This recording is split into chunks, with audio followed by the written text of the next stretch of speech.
Collègues, bon après-midi.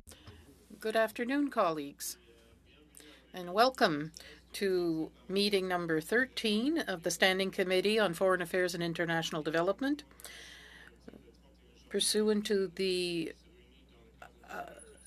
motion of January, we are looking into the situation in Ukraine. I'm told connecting within a few minutes, we will roll her on board as we progress, just in the interest of time.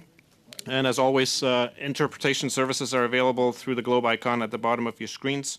And for members participating in person, please do keep in mind the Board of Internal Economy's guidelines for mask use and health protocols. Veuillez également prendre note qu'il n'est pas permis de faire des captures d'écran. Please also note that you cannot do screenshots or take pictures of your screen before you speak. Please wait to be recognized by me, and when you do speak, please speak slowly and clearly. When you're not speaking, please put your microphone on mute. And I'd like to remind you that all statements by members should be addressed to the chair. It's our first witness, and our second witness, as I said, will join in a few minutes. Nous avons avec vous, professeur. We have with us Dr. Jan Bro, Assistant Professor at the Royal Military College of Saint-Jean. Mr. Bro, I'd like to give you the floor for your opening statement, 5 minutes. Go ahead. Hello, and thank you all for your attention. Vous savez, to be here with you. This has been a difficult month.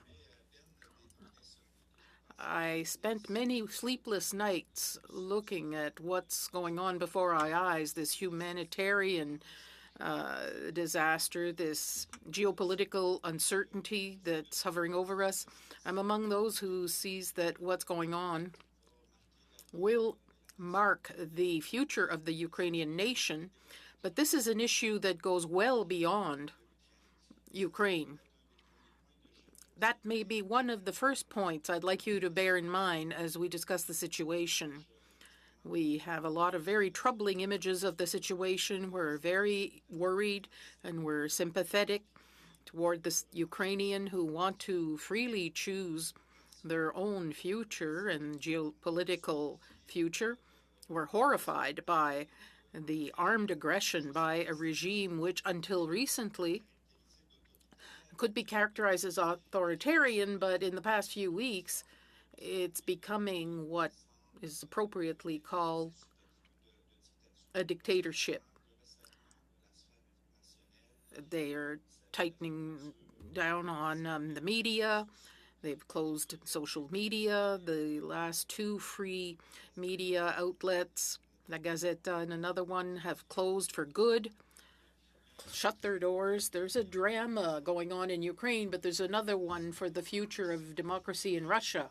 And there's an even broader one about the risk of creating a geopolitical gap, not only between Russia and the West, because in this situation, you have to get out of the media bubble that we tend to be in the G7 with our allies and Japan and South Korea.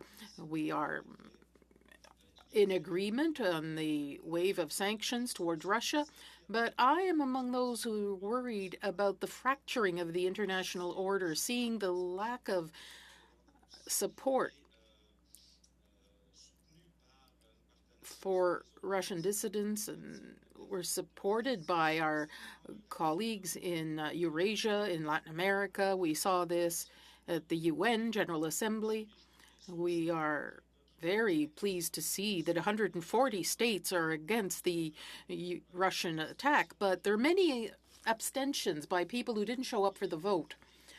And there's, of course, China, but also India, Pakistan, Iran, and many others. That leads me to believe that, unfortunately, the effect of the economic sanctions on a country that is mainly an exporter of natural resources will not allow us to circumscribe the leeway of the Russians. That's the viewpoint that prevails right now in Russia. So what we're opposed to is not just what Anatol Levin, my colleague, was saying about a fraternal rivalry between these two countries. with identities that may be more antagonistic. There's a dynamic between the Russians and Ukrainians, but there's an even wider one that explains the incompatibility and difficulty that the West is facing in its relations with Russia.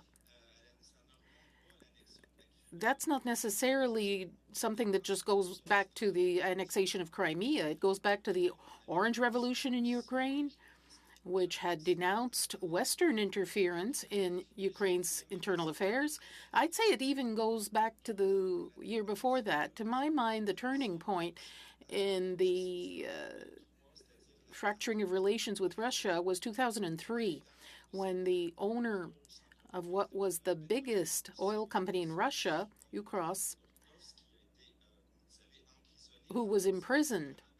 And it's from that point where, given the state's desire to take over strategic resources, which of course includes natural resources like hydrocarbons, what we have here is an attempt on the part of the political apparatus to take over control. So there's a reverse type of power compared to what we have in the West.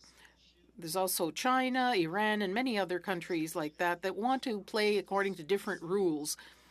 And that's what's going on. In Ukraine, it's a different power struggle between geo-economic zones that are far more distant than they used to be. Thank you very much, Professor Brault.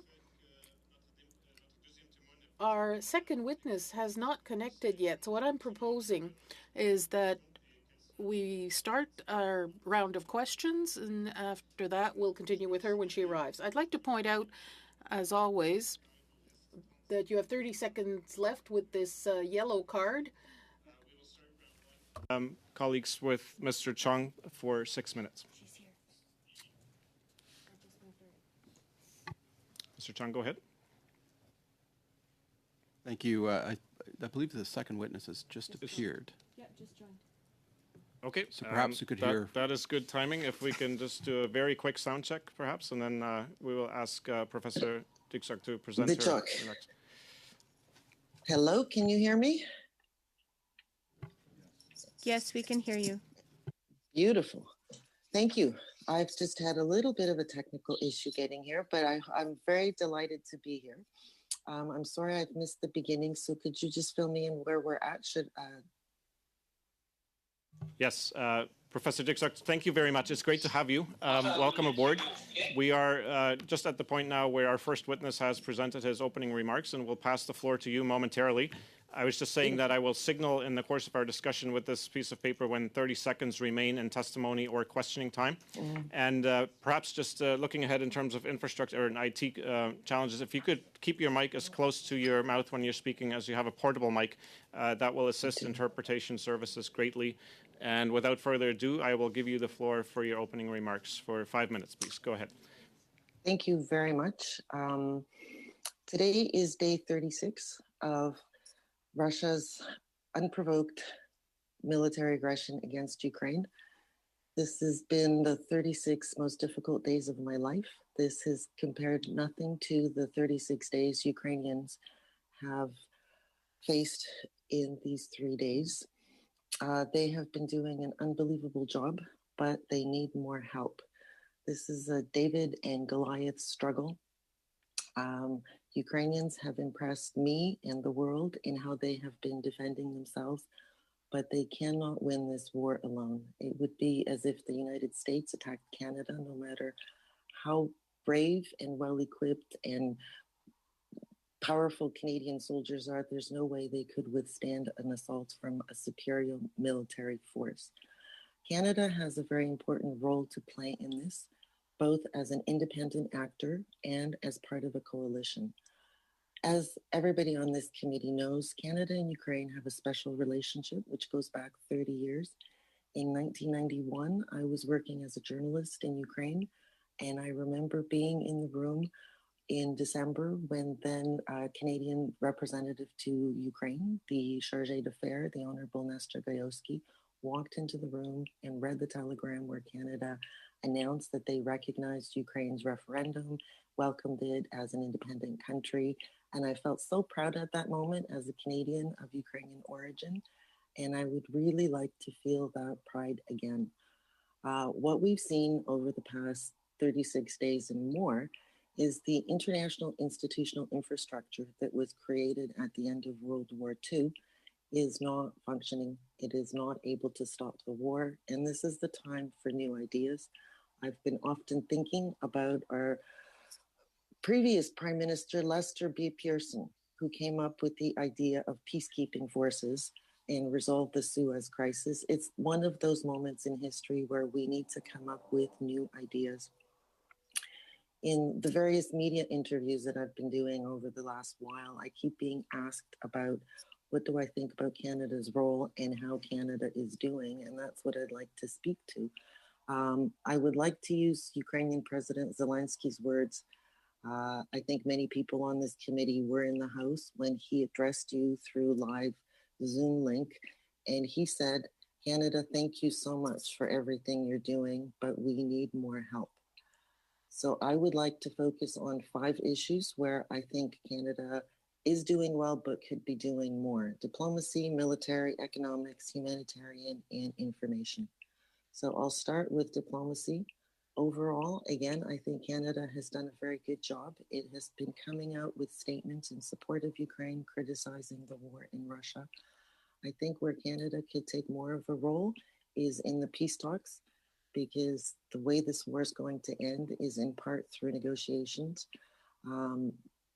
A number of European leaders have visited Ukraine as a sign of solidarity. This is something I think Canadian leaders could be doing. They've been going as far as Poland, but nobody's been to Ukraine yet. I think that would be a very strong support for Ukraine. And in the field of diplomatic relations, I think Canada could be scaling down its diplomatic relations with Russia. They need to keep the embassy open and the consulates open. Diplomatic channels need to remain open. But the size of the diplomatic missions do not need to be the same as they are during peacetime. We've seen this again with a number of European countries that have scaled down, and they've said, this is not business as usual. Your country is perpetrating war. Therefore, all of these diplomats and their families are not welcome in our country. So that's in the area of diplomacy. In the area of military, again, Canada has been, even before this escalation, supporting Ukraine through training, through arms supplies. But again, as Ukraine's President Zelensky said, we need more help. And you'll remember when he addressed the EU and the G7 last week, he said, please just give us 1%.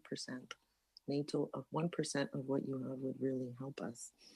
I am perfectly aware of the 30 seconds. Oh my God, that went so fast.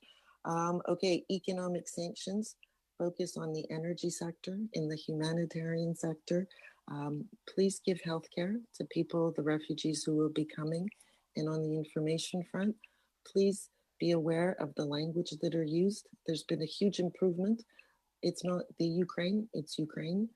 And it's not the Ukraine crisis, it's Russia's war against Ukraine. Words are very important, and journalists from Ukraine are constantly appealing to journalists in Canada and Canadian politicians to use the correct terminology.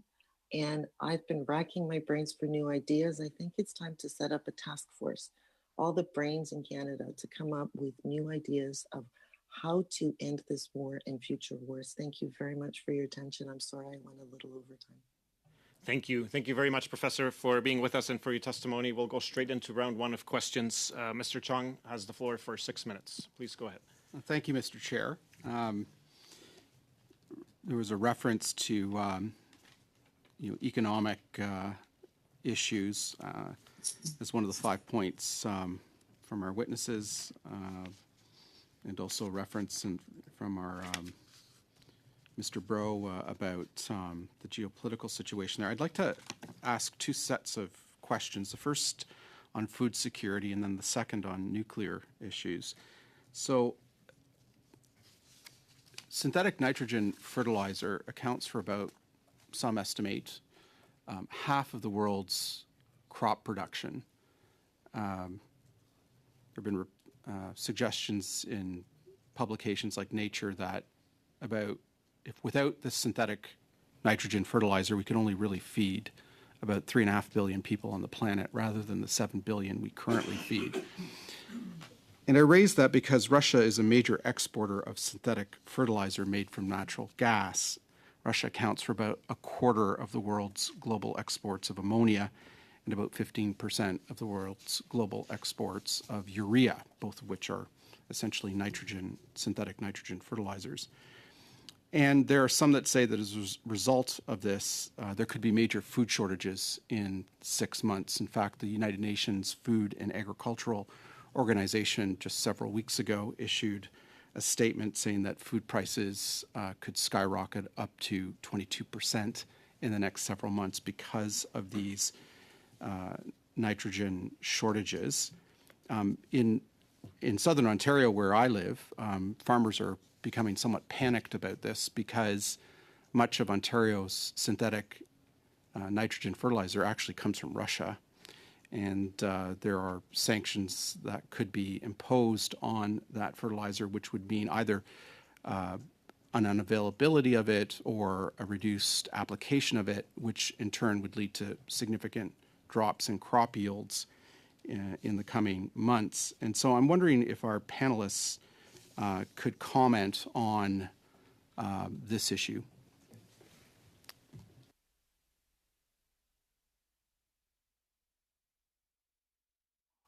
Sorry, I'm not sure what the procedure is for speaking. Do we raise our hands or do we unmute ourselves? Let me just push pause here for 1 second on Mr. Chong's time, Professor Dixok. It's basically at the discretion of the member how to direct the 6 minutes of his or her time.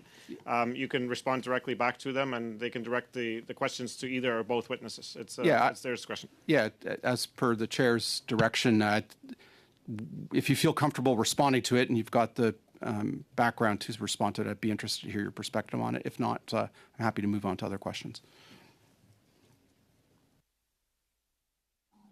Thank you. I'm not an agricultural expert, and you raise a very important point. And the discussion around sanctions is about the reciprocity, that sanctions always come at a cost.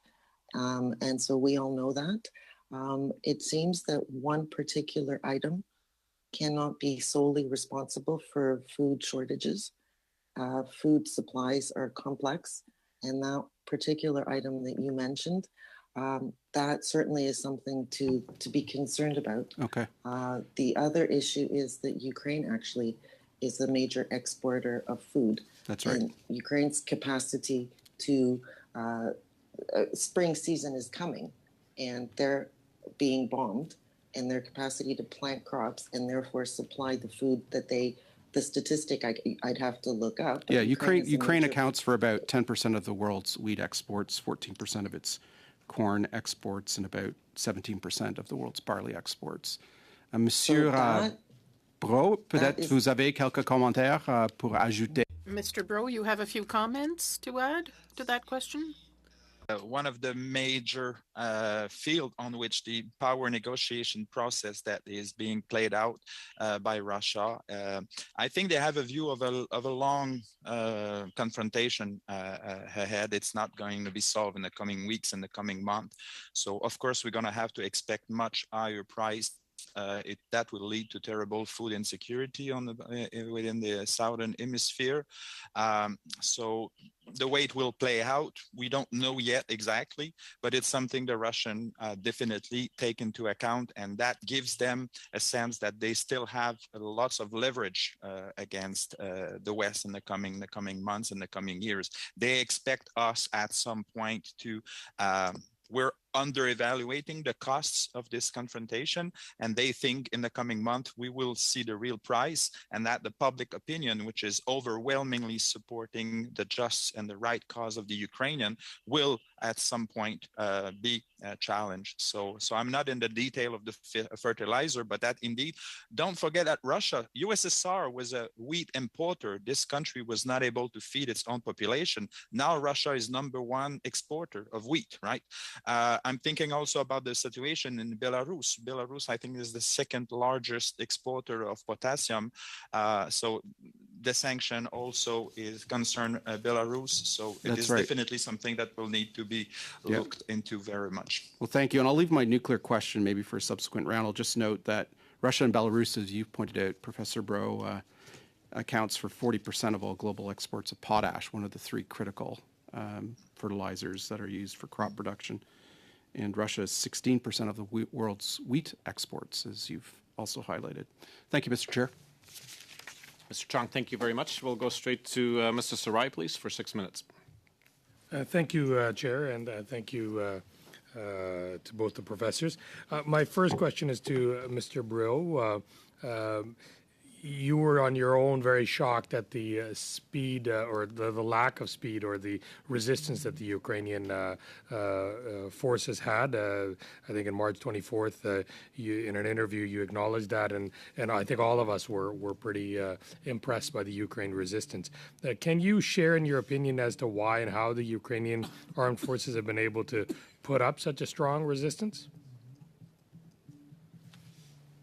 Well, since I'm working here at the Royal Military College in Saint-Jean, and I've been in contact with some of our officers that have been training many thousands Ukrainians for the past year, I wish I could say that we've been providing helpful training to them. But I would pretty much also try to point out the fact that Russian military, the guys that were there for 2 months freezing out at the border in Belarus, thinking they were on a military exercise, that have been at the very last moment informed that they must accomplish this military operation, as we call it in Russia. I think the low moral of the troops is there abundant numerous evidence of that. I mean, they are not angry at the Ukrainians. They don't understand exactly what they are doing there. They were probably extremely surprised by the lack of enthusiasm. The Ukrainian, they were told this was about getting rid of a pro-Western, bad Nazi government, and they were expecting some of the population to welcome their arrival, which was not the case. I think for military analysts, for years to come, in terms of logistical failure, communication problem, all sorts. I think it's the support the population have for their fighters on the ground has been higher than expected. The motivation of the Russian lower than expected. So I was among those who were predicting a 3-day victory, and Zelensky leaving out Kiev. I mean, I turned out to be absolutely wrong about it, and still some further analysts will be necessary down the line to explain that sort of military surprise we're witnessing on the ground. But that doesn't lead me into any, even if my heart is with the battle the Ukrainians are fighting, it makes me dreadfully fearful of what is coming next. Because if the conventional Russian forces cannot cope with Mr. Zelensky, they're in a very bad situation. Their ally, China and India and Iran and other, supports Russia because they thought they would give a humility lesson to the West by showing the limit of their in a sphere of influence. And now that they are failing that, there was a temptation to move further down the road of the escalation. And the only playground where there is sort of strategic balance, it's on the nuclear and the prospect of a full-fledged nuclear war. This is the only type of confrontation where Russia can expect to find some balance and renegotiate a power relation with the West. So what I see now in the strategy the Russians have been carrying out for a few weeks is to increase the intensity of the horror and the human rights violation and so forth. So we think that he is mad enough that he could possibly eventually considered using a nuke. I mean, nuclear weapon, it's a weapon of dissuasion, but it has a dissuasive effect only if you think the guy that controls the button is crazy enough to use it. And when Mr. Yeltsin was threatening us with nuke in 1999 because he disagreed with the illegal NATO aggression against a country called Yugoslavia, everyone were laughing at him, you know. Come on, Boris, you're not going to really think about using these type of weapons. Now the persona Putin is creating himself he's demonstrating that he's crazy enough so he could possibly think about losing. And he sent a Kinjal. This is a new type of hypersonic weapon. It travels Mach 15 times the speed of sound, right? He used it to bomb the Lutsk city where the foreign military are actually training and enrolling. Of course, there were no nuclear warhead on this missile, but it could be used to carry nuclear weapons. So, and you see that inside the Russian media talks on different types of low yield nuclear weapon, tactical, strategic. This is becoming part of the language we're using, and this is a direction Russian has no choice now to move on down that path, because it's the only way for them to achieve what they are aiming, which is challenge the unipolar If I can ask moment. you quickly one more question. I was very interested in your comments. Do you think Russia's current movement, both figuratively and physically, is a setback, or is it a play that the Russians are using in order to either negotiate or militarily siphon off one part of Ukraine versus the other? Yeah, well, the first part of the battle is a total disaster. So this is a strategic setback. But the battle they are engaging, it's not something new. It's something they have been publicly engaged for many years. Remember the Munich speech 2007, but it goes back to the Primakov Doctrine in 1996, where they intend to challenge the unipolar world. So this is not going to end very soon, even if we could strike a temporary ceasefire agreement that would provide some relief for the civilian in Ukraine. Thank you. Merci beaucoup, Monsieur Sarai. Merci. Thank you very much. Mr. Bergeron, please, 6 minutes. Thank you, Mr. Chairman. I thank our two witnesses. Mr. Brew, I was a little surprised to hear you say to us, since we are hopeful that there'll be a rapid resolution to this conflict, that this conflict will probably be longer than one would think. And this is despite your analysis, which was quite a good one, about what happened on the ground since the beginning of the invasion. We've heard lately that President Putin is not being adequately informed of what's going on the ground. What do you think about that? It's plausible. It's perfectly plausible. Putin, as we read several years ago, is not even on social media. What he gets every morning is a binder with notes that are prepared by intelligence services.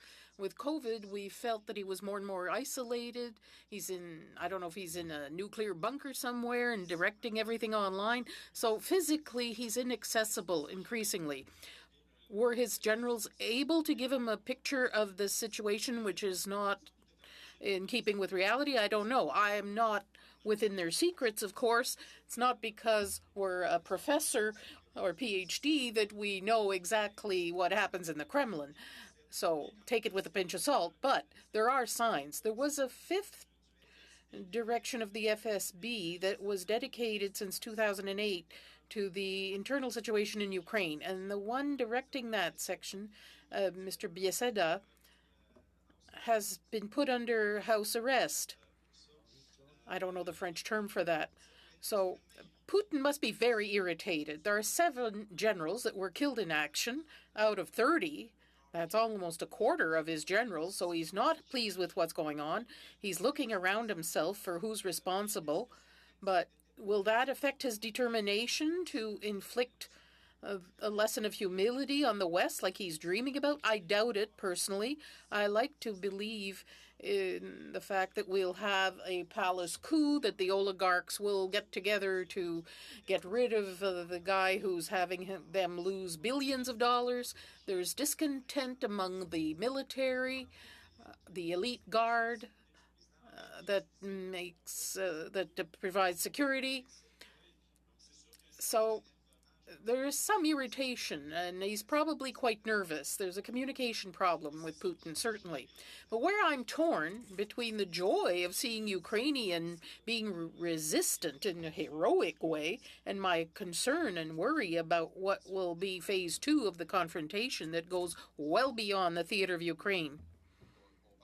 We're talking about Résidence surveillée for house arrest in French. I would like to ask you, who is getting a lesson in humility right now? But I won't go there. What's interesting to me right now is, don't you believe that by indicating to Putin at the outset that whatever happens, we will not intervene, that gives him safe passage to do whatever the heck he wants? Absolutely. And that's what Putin understood. We even saw this at the U.S. Congress. The two Russian warships were near the Black Sea ports. Maybe Biden can be criticized for that. Before the intervention even began, it was indicated to the Russians that there was no way any military forces would be sent on the ground. So we've shared the spheres of influence. We concede the fact that Ukraine, regardless of all my nationalist friends in Ukraine who hate this, and quite fairly so, this notion that the heart of Russia's in Kiev, the heart of the Slavo-Orthodox civilization might be in the American sphere is not better. It's very clear since the Bucharest summit that the Americans were pushing and pushing against the French and others, promising a revolution, saying that Georgia and Ukraine would be part of NATO.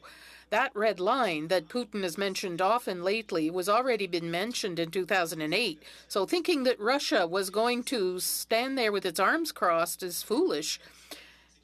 What's hard to understand is you look at Russia, it's 3% of the GDP of the planet. How can you expect to have equal dialogue with an exporter of natural resources like that?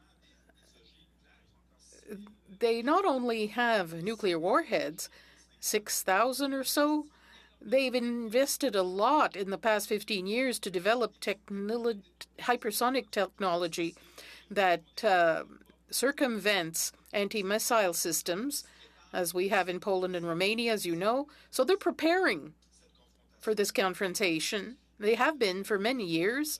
So there you have it. They feel they're in a position to give us a lesson in humility. We think we can give them one. It's like two guys meet in a bar and each one thinks he's stronger than the other. It'll probably end badly. We don't have much time, unfortunately, but isn't that this commitment to never do anything that runs the risk that this conflict will be prolonged? Well, who will be responsible for that, I don't know. If you look at the Ukrainian civilians, they'd like to have an agreement. There'd have to be a recognition of Russian sovereignty over Crimea, a recognition of secessionists. But how can you negotiate with a war criminal? It's unacceptable. So the only solution is to hope for a regime change. And Mr. Biden said so in Warsaw. When President Biden calls for a regime change in Russia, you've just given Putin the tools he needs to mobilize public opinion and show that it's not just a matter of denazification of Ukraine, but securing its periphery and having a sphere of influence where Russia has the upper hand. The West is not prepared for that. Thank you, Mr. Bergeron. Ms. McPherson. For 6 minutes. Thank you very much, and I'd like to thank the witnesses for their testimony. This has been very, very interesting. I'm going to circle back to the nuclear question a little bit to start with, if I could. Obviously extremely terrifying to think that Putin has control over nuclear weapons and may be feeling cornered enough to use those nuclear weapons. Earlier today, we were speaking to members of parliament from the Ukraine parliament, and they had one of the questions we had put to them was whether or not they felt that the Russian troops were pulling back from Kiev because that may be a target. I'm interested in your perspectives on that, and they also brought up the point that in fact the Russian army doesn't need to use a weapon. They can just continue to attack the nuclear facilities that are in Ukraine. And I'd love your perspective on that as well. And finally, on the nuclear question, one of my big worries about this, I've done quite a lot of work in disarmament, and one of my big worries with this is that the being held hostage by a nuclear power sends a message to other rogue states that have access to nuclear weapons and how dangerous that is. If you could both comment on that, and then I have some other questions on humanitarian and sanctions. I'm going to jump in first here because I'm not the military expert, but on the nuclear question, we're all focusing on Putin. And I think military and nuclear experts know that this is not a decision that one person takes and can execute regardless of what's going on around him. I think what we need to be paying attention to is what is going on in Putin's inner circle. I completely agree with my colleague that we don't have full information because Putin is hiding. However, we do have information about discontent. His defense minister, various others. We shouldn't be focusing if Putin is crazy enough to use nuclear weapons because he by himself can't make that happen. So I think that's an important point to keep in mind. There's a process that would have to happen, and other people would need to be on board with that.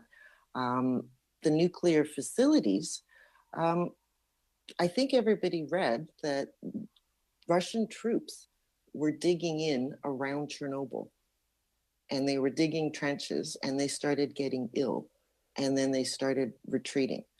So my impression is they don't actually know what they're doing. They don't have a clear strategy. And that makes it simultaneously scary because mistakes could happen. And we saw the fire in Zaporizhia where the nuclear power station was put on fire, and Ukrainian firefighters weren't allowed in to put the fire out. I cannot imagine that something like that is on the agenda, because if a nuclear power station blows, that will affect Russia much more than Canada or the US. So I can't imagine they're doing that deliberately. But they may be doing that by accident. We've already seen the Zaporizhia case. Watch carefully what's going on around Chernobyl and these other nuclear power stations. My impression is they're trying to deprive Ukraine of energy rather than trying to cause nuclear explosions, because Ukraine gets a significant part of its energy through nuclear power stations. Thank you. So they've been targeting for those reasons. Thank you. Mr. Burrow, did you have anything else that you wanted to add on that? Well, I think the existence of nuclear power is one thing. A nuclear weapon is a completely different one. But securing the region around Chernobyl was dangerous, and it show again that how much disrespect they have for human consideration, sending their kids there to dig. and Mrs. Dichak was right to recall this. But what will come next? You know, how do you expect the Ukrainian military to regain control over the Chernobyl power without using weapons that might endanger further the situation? So it is extremely frightening. And this is precisely the objective the Russians are pursuing with this. They need us to freak out. And some of us were freaking out when there were 150 military stationed around the border. And I was there telling the media, don't worry, this is part of a negotiation process. They're using intimidation to gain some leverage over the, and unexpectedly to me, they were crazy enough to move in with how the costs, both economically and militarily. So now I'm freaking out. I'm sorry about the use of nuclear weapon, because if they were crazy enough to do this, I mean, they could indeed go. And this is something we need to keep into consideration. And I'm just sorry to interrupt, but I am just running out of time really quickly. And I did want to ask you one last question before I do run out of time. One of the things that we know that there has been some moves on is to look at the multilateral systems that are in place and see if there are ways that we can hold Putin to account there. So looking at the G20, looking at the Arctic Council, you know, other places where we can isolate Russia at this time. Could you give me very quickly, I know you only have 30 seconds, but maybe if each of you could give me a very short summary of how you would see using those multilateral institutions to further isolate Putin? I think absolutely those steps need to be taken. How effective they will be is questionable, but it's certainly demonstrable that, you know, being booted out of the G7 meant something. Like, cuts off access. And I think that needs to be happening on all spheres, that if you behave like this, you're not a member of the international community. And there's discussions around the EU of excluding them from a lot of those committees. So that needs to continue. I think that sends a strong message, mainly to people around Putin, because I don't think Putin actually really cares, but it's the people around him that don't want to be international pariahs, which he's making them into. Okay. Professor Bull, just a very, very quick answer if you'd like to add to that. Kicking out Russia of G20 is not going to happen. Too many states do still support Russia at this stage.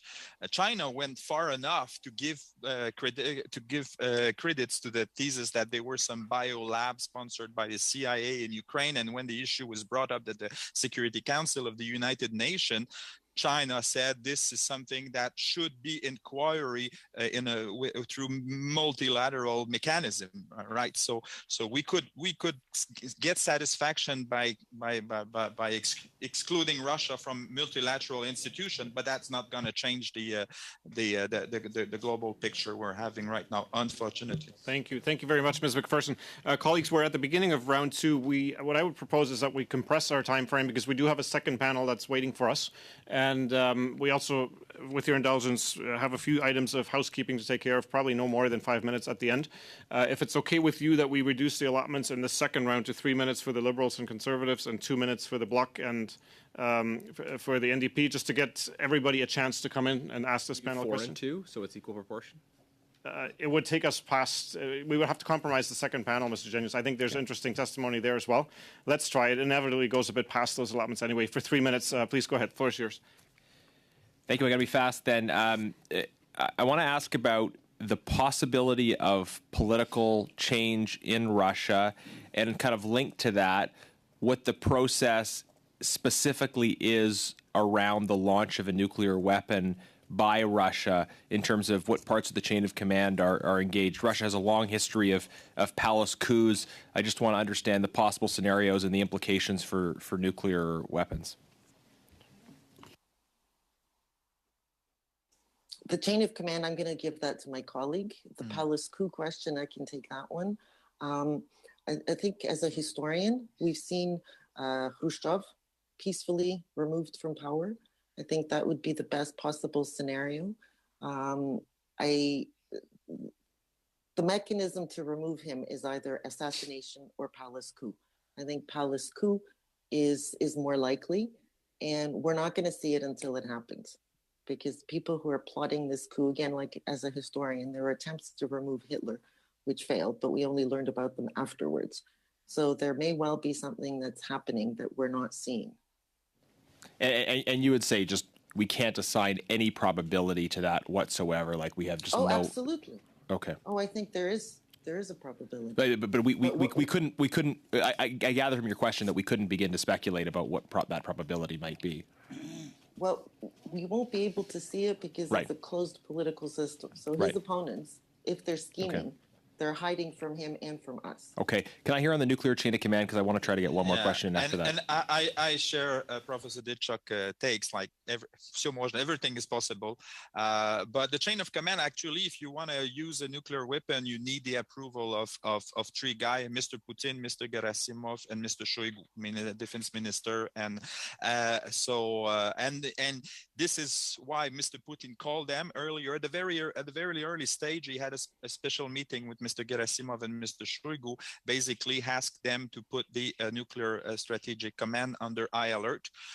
We didn't know at that point would that mean the mobile launching base would be put on the railway for the. There were any observation of any movement, just adding up some more staff on the around. So we don't. But he needs three guys, and he does control these two guys. So. Okay, thank you. 30 seconds just on China.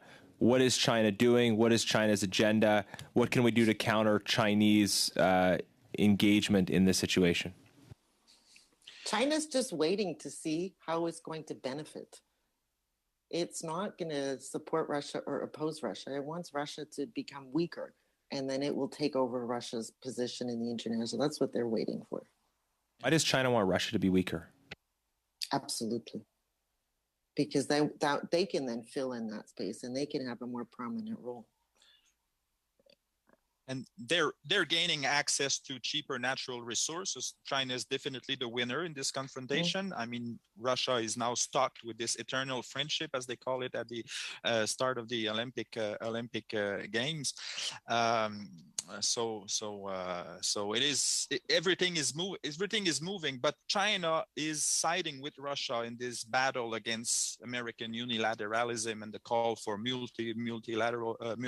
multipolar world.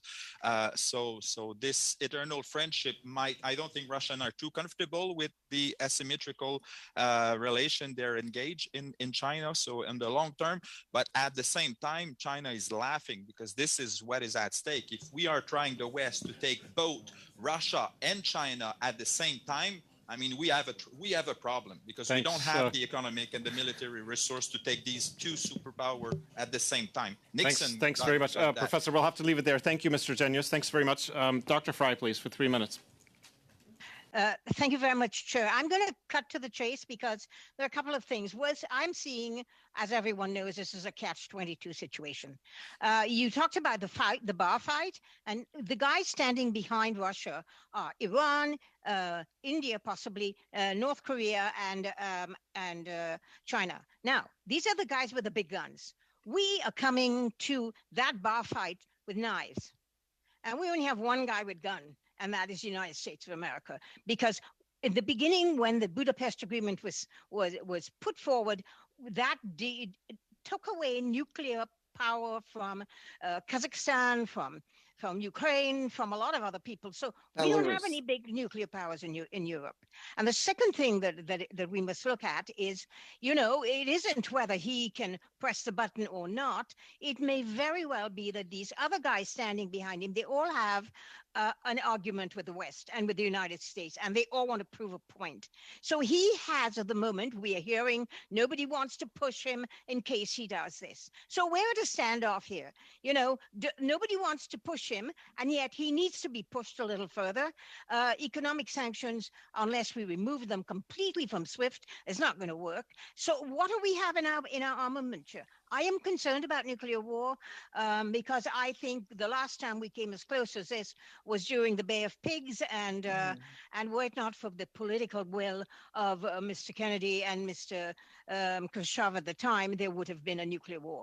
Now, we know that we're at the verge of this. This has to be a consideration, but it shouldn't stop us from doing anything. What are the things we, as the West, as the quote-unquote allies, can do?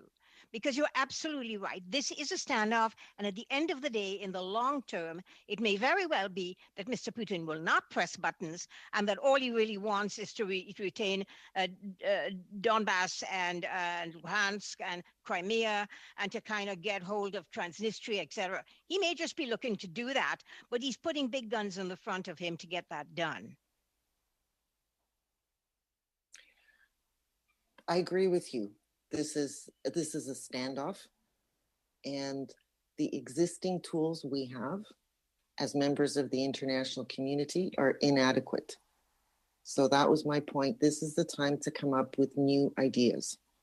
And I'm racking my brain, and I think we all need to. I don't know that we're coming to this with knives, because an important part of what's going on here is an information war. And I don't think that should be discounted. There's a lot of speculation, which you've just mentioned. What does Putin want? Well, he's made it very clear what he wants. And he's repeated this over and over again. That long article he wrote about Ukraine is not a nation. Ukraine is really part of Russia. And previous statements that he's made, in his mind, Ukraine is part of Russia, and he's trying to establish control over Ukraine and regional hegemony. It's not about Crimea or Donbass. It's this restoring Russian greatness. And if you watch his statements, he's restoring Russian glory. And the way he's spinning. Sorry, I'm running out of time. You are in fact out of time, Dr. Fry. Thank you very much. It seems that was a very short 3 minutes, Chair. I'm not pushing you on it, but I would have liked to hear from Professor Bro on this. But there you go. If Professor Bro, if you've got a 20-second addition, I will give that to you, and then we'll have to go to Monsieur Bergeron. Just in the interest of time, we're very tight this afternoon. Yeah, I'm a bad guy here because it's not. The point is not, are we right or wrong to try to oppose that dictator? Do we have the means And the answer is we don't have them. And I think what is ending, it's the end of that unipolar moment where we thought the NATO could play a role worldwide, and what Russia and China are going to impose is a step back, and the fact that they will have their own sphere of influence, like they did when they engaged in 68 in Prague, 56 Czechoslovakia, they were in Afghanistan. All this was terrible, but at that time we were acknowledging their strength, and we would say, well, that's in their courtyard. And I thank you so much. We'll have to leave it there, just because time is running very, very furiously this afternoon. Merci beaucoup, Monsieur Bergeron, s'il vous plaît. 2 minutes. Thank you very much, Mr. Bergeron. Thank you, Mr. Chairman. I may have an opportunity to give Mr. Brault an opportunity to answer, because these days we're receiving parliamentarians from Ukraine who tell us that, according to them, peace negotiations are just stuff and nonsense. Russia has no intention of concluding any such agreement with Ukraine, that Russia's claims that their strategic withdrawal to concentrate on the Donbass is just stuff and mirrors again.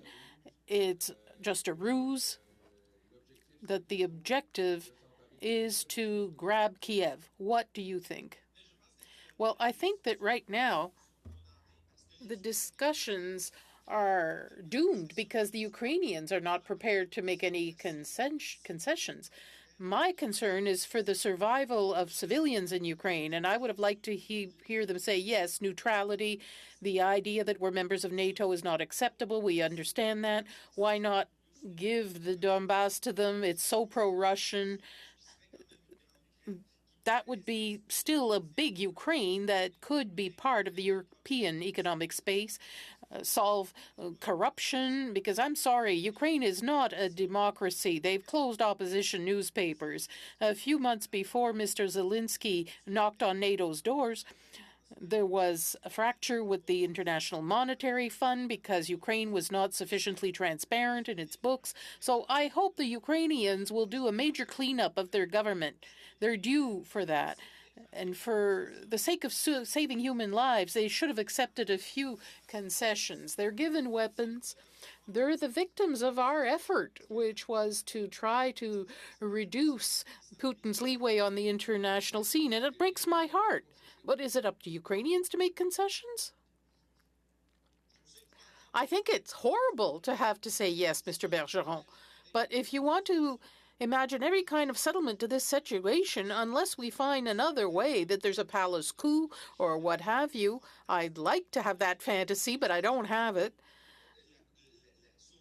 To save human lives, perhaps, we have to explain to the Ukrainians that it's in their interest to consider some options that should be discussed, the willingness to go straight to the end, because they're even dreaming of this. So I know that this goes against the grain. I'm embarrassed to say it because that's not what I want at the bottom of my heart. Thank you, Mr. Bergeron. Thank you, Mr. Brault. For 2 minutes. Thank you, Mr. Chair. I hear the pain of what you're saying in terms of negotiating with the Russians as they commit war crimes and crimes against humanity. So I do hear that. But I wanted to talk about some of those other things that Canadians can do, because as we all know, Canada does not have the ability to do certain things. We just simply don't. But what we do have the ability to do is to help people come to Ukraine, to have humanitarian aid, to provide whatever services and whatever material we can to help Ukrainians defend themselves. I'd like to talk a little bit about the immigration. So bringing people to Ukraine, all opposition members have called for visa-free travel for Ukrainians. Would that help? And I'm going to ask that of Ms. Dieskok. I'm sure I pronounced that incorrectly. I apologize. Also, the idea of how we support Ukrainians when they are here. So, for example, I was in Poland just a few weeks ago, and Poland is able to provide some limited health care supports for Ukrainians when they're in that country. Canada is not providing that health care support. Could you talk about that a little bit, please?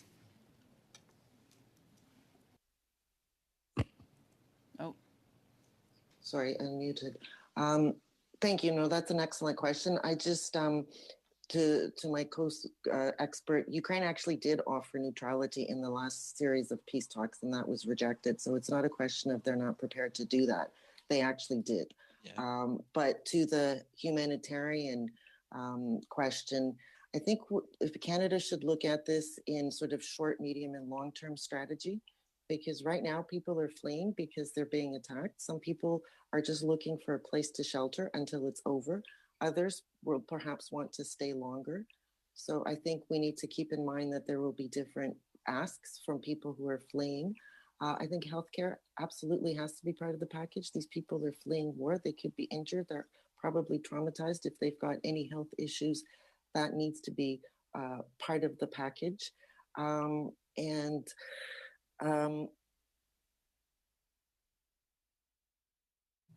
The funding, that's always a tricky question because it's people who are fleeing from war. I mean, our university has already put together packages that it's happening across the board. But I think the Canadian government is doing a really good job. However, some of the agencies that are working with Canadian government, like Red Cross, is spending their money on promotional materials rather than donating it to Ukrainians in need. So that's something that a friend of mine just got a package from Red Cross. He donated $500 and they sent him this big package, including a pen with his name on it. And he said, I gave money to help Ukrainians, not to be getting a personalized pen. Thank you very much. We'll have to leave it there. Thank you. Thank you very much, Professor. Mr. Albaltaev, please, for 3 minutes. Go ahead. Yes, I have a quick question due to the shortage of time. Do you believe, either one of you professors, do you believe, do we have, it's a matter of leadership or a matter of an empire when it comes to Russia? Well, Putin has imperial ambitions. That's without a doubt. And he wants to expand his influence. So that, I think, is very clear. The question that nobody's asking, which I think really needs to be put on the table, is we sort of talk about Russia as a monolith, but it's the Russian Federation, and there are a lot of non-Russians in the Russian Federation. And if you actually look where the energy is, it's not in the European part of Russia. It is in the non-European parts of Russia. So I think one of the possible negative consequences for Putin could be dissatisfaction in the republics. I mean, we've seen Chechnya squashed, but there's Yakutia, there's all these other Siberian. Those are things that we should be watching as well. What's going on within Russia and not just what Putin is saying. So I'm looking here to the question to Mr. Birol. I'm looking to the future, and the future is telling us no matter how this will end, at the end of the day, we are in a course of unfortunate circumstances in the history that no matter how this is going to end, this is not going to be the final chapter of this conflict. Would you be able to comment on that, Dr. Birol? Well, we moved after the Second World War, where the U.S. economy was about 50% of the world economy, and we live on a dollar-based worldwide financial system, and this is changing. Asia is moving forward. The U.S. economy now is about 22% of the global economy. So there's going to have to be at some point a new deal that will need to be negotiated between world powers, right? And the way I explain it to my students, like the tectonic plates are moving, and the question, are they going to slide smoothly, or are they going to stuck in one point and then provoke an earthquake? And I see what we're witnessing in Ukraine is the first major earthquake we're having in these tectonic shift that is inevitable. The US is not going to be the sole world superpower for the next century. How are we going to transit to a multipolar world where India will be there, with China will be there, with Russia? This is the fundamental question, and the Ukraine crisis is one of the several new crises that will come down the path. And watch Taiwan in the coming months. Should we hope that this will be the last chapter before we before this escalate further and expand further? Just a very brief answer, please. Possibly. Thanks. Thank you. Thank you very much, Mr. Albaltaev. Mr. Oliphant, please, for 3 minutes. I will try to do it quickly. I want to have dinner with both of you because I need 2 hours with both of you. Professor Burrell, on one of your areas is Cold War and the reemergence of Cold War. What are your thoughts? I mean, we have a short-term issue. Looking ahead, medium and long-term, the plus side is the allied forces, NATO and like-minded are very strong. We've been never more united than we are right now. However, Mr. Putin is at still a very high level of popularity in Russia and in the Federation. Mm-hmm. What is your thought of medium long term on Cold War?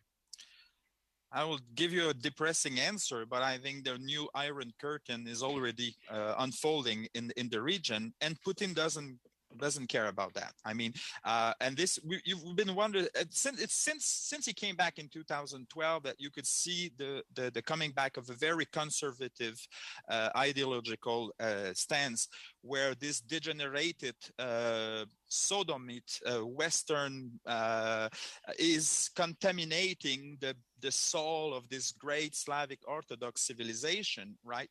I mean, this seems terrible, but that's and just listen at the Patriarch Cyril justifying this war, because we're essentially fighting against the spread of LGBTQ plus IDs. That's right.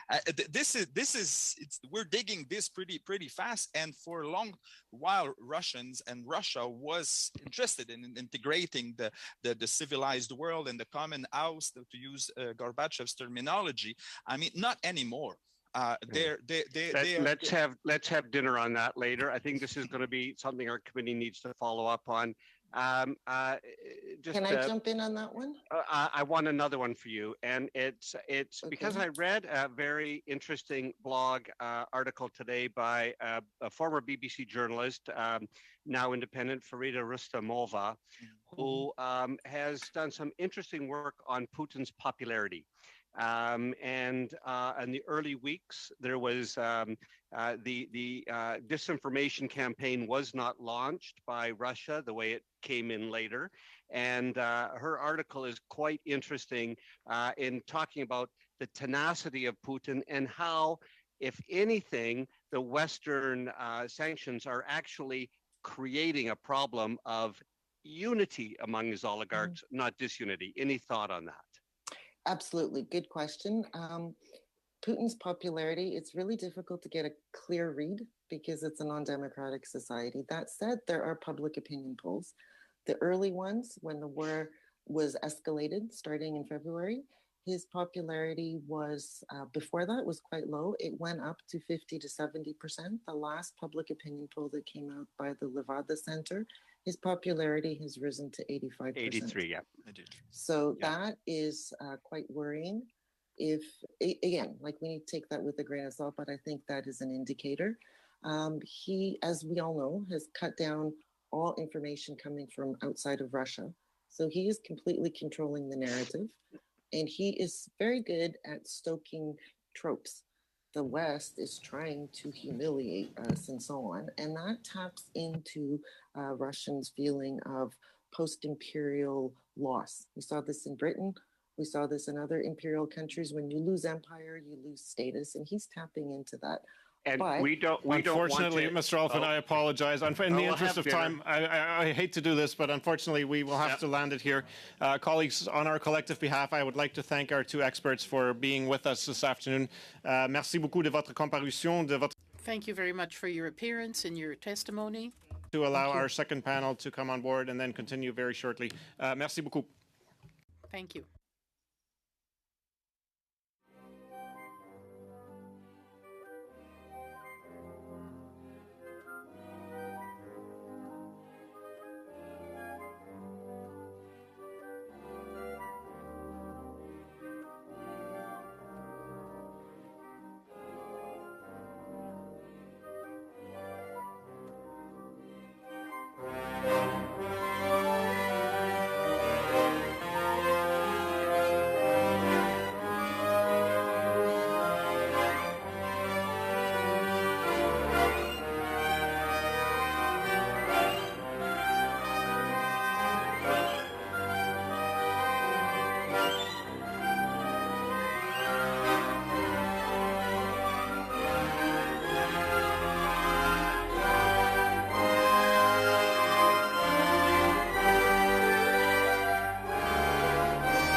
welcome our witnesses. We have with us Magdalena Debinska, full professor, Department of Political Science, University of Montreal.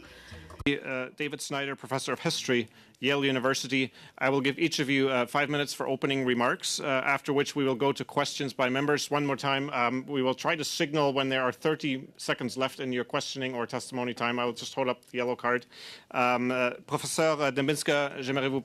Professor Dembinska, I'd like to give you the floor for 5 minutes, please. Go ahead. Thank you very much. Thank you for this invitation to appear before the committee. We did not expect the war to last as long. Despite the military superiority of Russia, the Ukrainian military is resisting and things are stagnating. Kremlin has done a bad calculation with bad information. Let me go back a little bit. In 2014, the annexation of Crimea and the support for separatists in the Donbass was supposed to prevent the Ukrainians from signing agreements with the Europeans. That's not what happened. They did sign in 2015. There's support for NATO that has tripled. It's almost 60%. The war has been going on in the Donbass, and there are regional differences in the east and south, which are traditionally Russian-speaking. They are supporting Ukraine, and sentiment is continuing. The Minsk agreements of 2014-15 was supposed to allow for the reintegration of Donbass with a special status, which would have given them veto power over the geopolitical future of Ukraine. Given the fiasco of this and the supposed weakening of the West, Putin thought that he'd get guarantees from NATO about withdrawing its troops from the east. That's not the case. The resistance of Ukrainians has surprised the Kremlin. Putin's notion of overthrowing the government in Kyiv has met with a great obstacle. We're in an impasse now on the ground, which explains the impasse in negotiations where the parties are not prepared to make concessions. Moscow keeps asking for recognition of the annexation of Crimea. It wants the demilitarization of Ukraine, and it doesn't want it to join the EU. Ukraine may discuss neutrality, but it wants security. With regards to concessions on the territory, it's considered illegitimate by the population. Zelensky wants to push back on any negotiations about that in coming years. Any future arrangements will have to be subjected to a referendum.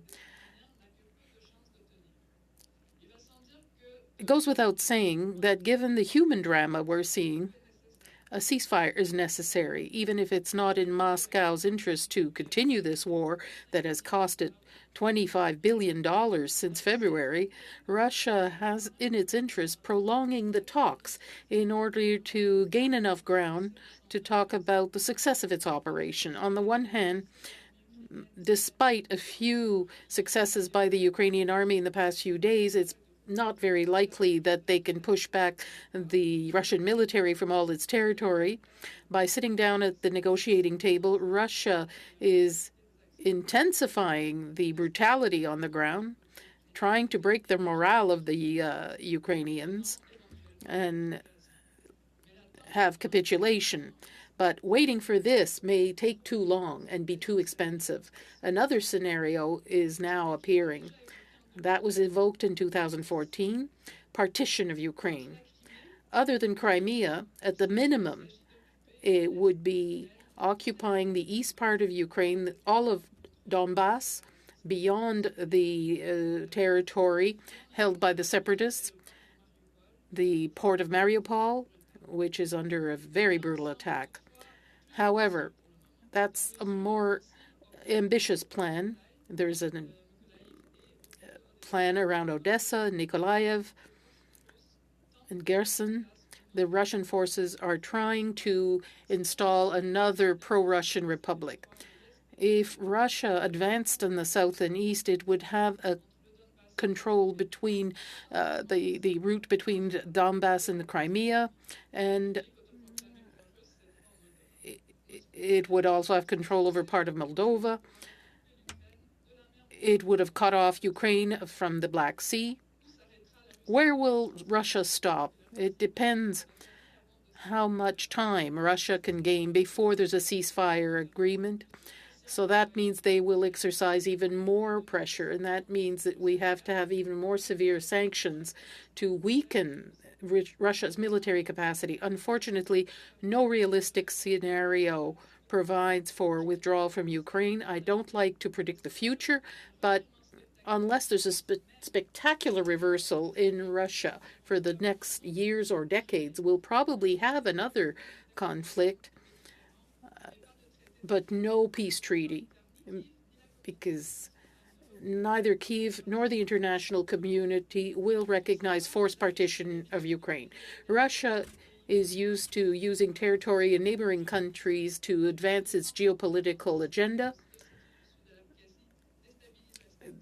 They want to destabilize Georgia, Moldova, and this is an obstacle for the West. There will be a wall between our two civilizations, according to Putin. Thank you very much, Professor Dumbeska.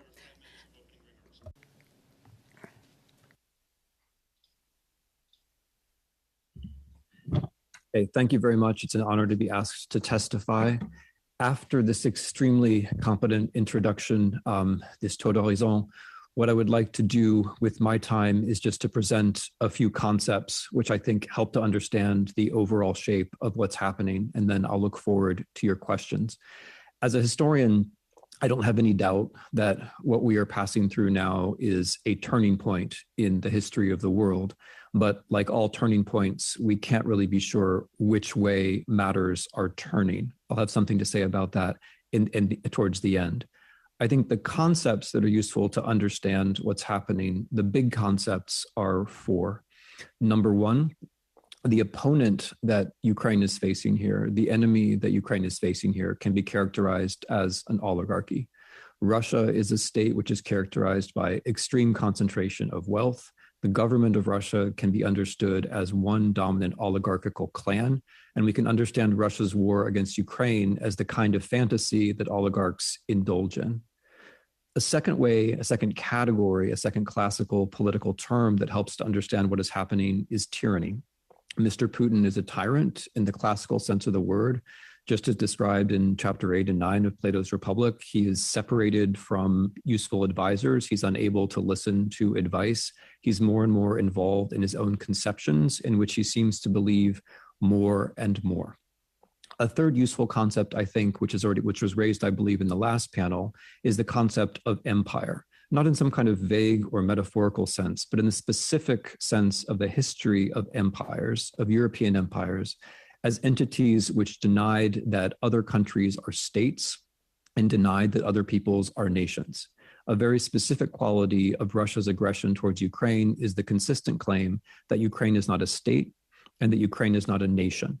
This recalls 500 years of European imperialism. It also recalls very specifically the kinds of arguments which were used by Hitler and Stalin in 1938 and 1939 during a period of European imperialism inside Europe.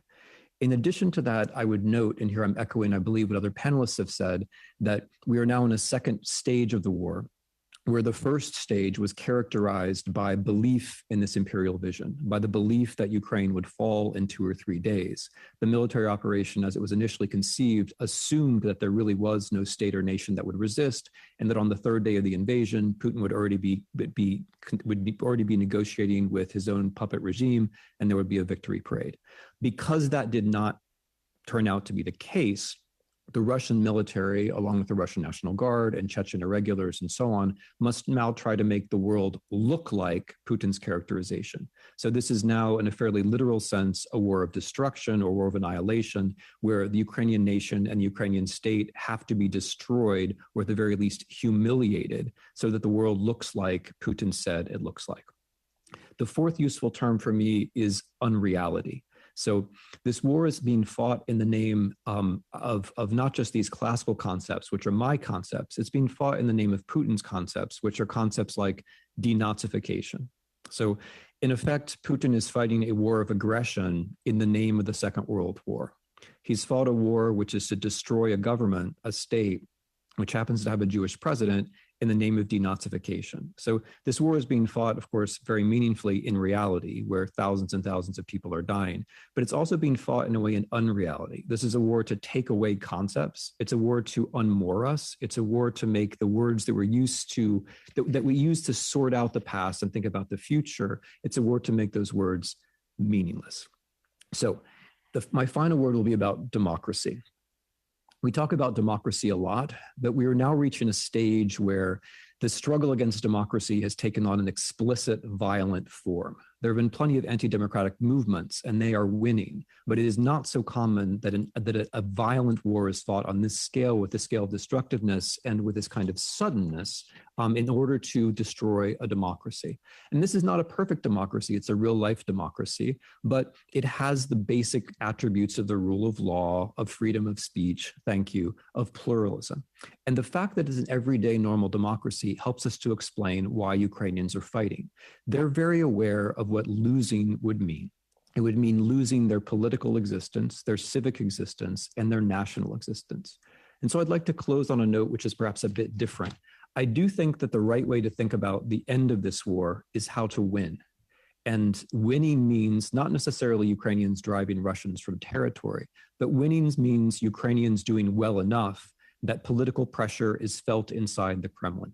I do not believe the war ends until political pressure is felt inside the Kremlin, and I believe that's what we must be aiming for. Professor Schneider, thank you very much for your opening remarks. Colleagues, I am challenged by the clock this afternoon. I propose that we do what we did in the first round, which is to compress our rounds of questioning slightly to make sure that everybody here has a chance to ask our second panel at least one question.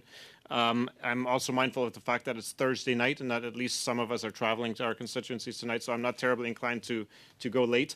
If colleagues are okay to start with an opening round of 4 minutes, I would propose that gives us flexibility to potentially bring everybody into the conversation. If you're good with that, I will go to Mr. Chung for the opening round of 4 minutes. Please go ahead. Thank you, Mr. Chair. My two questions are for Dr. Schneider. One's on nuclear and one's on food security, and I'll ask them both in terms of your historical view on these two questions. Tactical nuclear weapons are the least regulated category of nuclear weapons and are not included in the strategic nuclear treaties that Russia is party to. Russia hasn't ruled out the use of a tactical nuclear bomb to protect its troops and retreat. So my first question is, can you comment on the Russian tactical nuclear doctrine and what, in your view, should be the U.S. and NATO response if Russia either uses a tactical nuclear weapon or alternatively a chemical or biological weapon? And the second question I have is regarding food security. It's estimated that synthetic nitrogen fertilizer accounts for half of all global crop production. In other words, without this fertilizer made from natural gas, we can only feed about half of the planet's people, rather than 7 billion the people who live on the planet today. Russia accounts for about a quarter of all global exports of ammonia fertilizer and about a sixth of all urea fertilizer exports. Many are raising the alarm bells about food shortages in the next 6 months. And so my second question is, from an historical perspective, could you comment on what potential food shortages could mean to geopolitical stability in Europe and around the world? And I've got about, I think, about 3.5 minutes to address those two questions. Thank you. Okay, thank you. Those are both very, very, very cheerful questions, and I congratulate you on making my remarks even darker than they were in the original formulation. So on the first question of tactical nuclear weapons, I think my broadest point here would be that I think there has to be an anticipatory reaction which goes beyond North America and Europe. I think we ought to be able to build a broader consensus about the use of biological, chemical, and tactical nuclear weapons than just North America. I think that should be something which, at least on the scale of the OSCE, but possibly going beyond the countries who would seem like natural allies in this business, because establishing norms about the use of nuclear weapons is something which doesn't just concern this war, right? So that would be my first impulse. And my second impulse would be that I agree with you that I think there has to be some kind of clear statement about what kind of deterrent would be at hand. Now, I should say I am less concerned about this scenario than some people seem to be. I think that Mr. Putin has succeeded very well in framing this war in terms of things that he might do, as opposed to things that he could do or things that he would do. And I think there's an element of this where we're supposed to spend our time being concerned about escalatory scenarios. My footnote there would be, I think you didn't ask this directly, but I'm going to just add this. I think pragmatically, the best way to prevent escalatory scenarios is to try to keep the war as short as possible, because it's not so much the intentions, but it's the multiplicatory effect of time, I think, which makes these things more likely. So if we did see an opportunity to make the war shorter, this is one more reason to take it. On food, I quite agree with you. I mean, I wrote a book called Black Earth, which is a history of the Holocaust, in which I try to reintroduce the ecological factor, that is the perception that shortages are coming, tend to make perceived racial and other enmities much more tangible and plausible and salient in politics. I completely agree with this. The short-term scenario, I have to say, I'm not so worried about. I'm more worried about a long-term scenario in which Russia controls all access to the Black Sea, and therefore Russian and Ukrainian food supplies are added to natural gas as the kind of thing that the Russian leadership can treat as a weapon. So I don't think this war actually began as an attempt to control the Black Sea. I think it began as an attempt to overthrow the Ukrainian government and install a new government and create a pan-Russia. All of the evidence suggests that. But where we are now, I'm worried about the scenario of the Black Sea being controlled by Russia. Mr. Chung, thank you very much. I'm struggling against the fiercely racing clock, as we all can see. Mr. Oliphant, please, for 4 minutes. I think it's Ms. Bendayan. Oui, Monsieur le Président, merci beaucoup. Thank you, Mr. Chairman. I also want to thank our two witnesses. I'm very pleased to hear you and have you with us. I want to thank Professor Dembinska from the University of Montreal in particular. I am a very proud member of Parliament for Outremont, which includes the University of Montreal. And I read your article from February 27th in La Presse very carefully. I was very interested in this article entitled "The War, the Culmination of a Series of Failures by Putin." It was printed in the first days of the war, but you mentioned some of the failures of various plans by Putin. You listed them as A, B, and C that have already failed. And you closed by talking about his plan B with this war.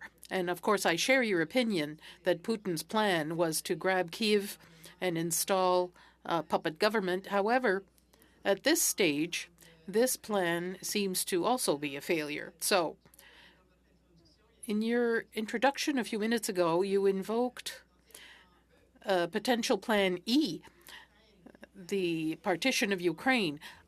I'd like to know whether you think that plan will work. Thank you very much for your question. Of course, I don't have a crystal ball, and history will judge me and evaluate the situation. I think that is probably the most realistic scenario, even though it's extremely sad.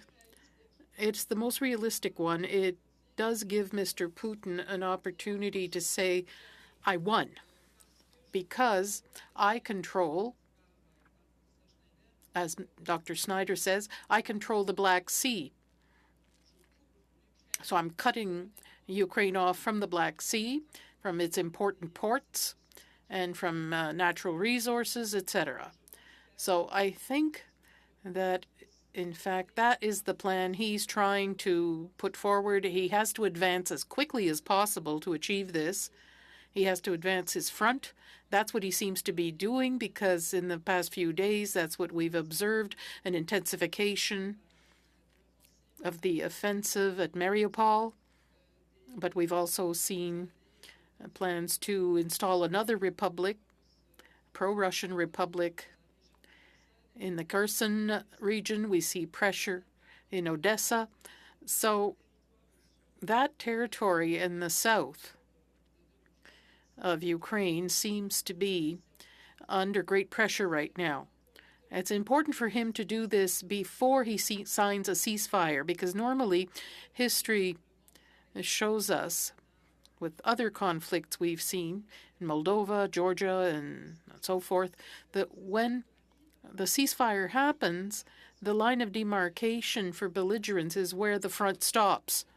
So that demarcation is very important for Mr. Putin. And do you think that that plan includes Odessa? The plan? I'm sure it does.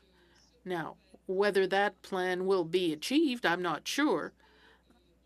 I think that at a minimum, in order for Mr. Putin can look toward his electors, if you'll allow me that expression in this case, he would then be able to say, I wanted to liberate the Donbass and so on. Okay, thank you very much, Ms. Dembinska. Mr. Bergeron, please, for 4 minutes. Thank you very much, Mr. Chairman.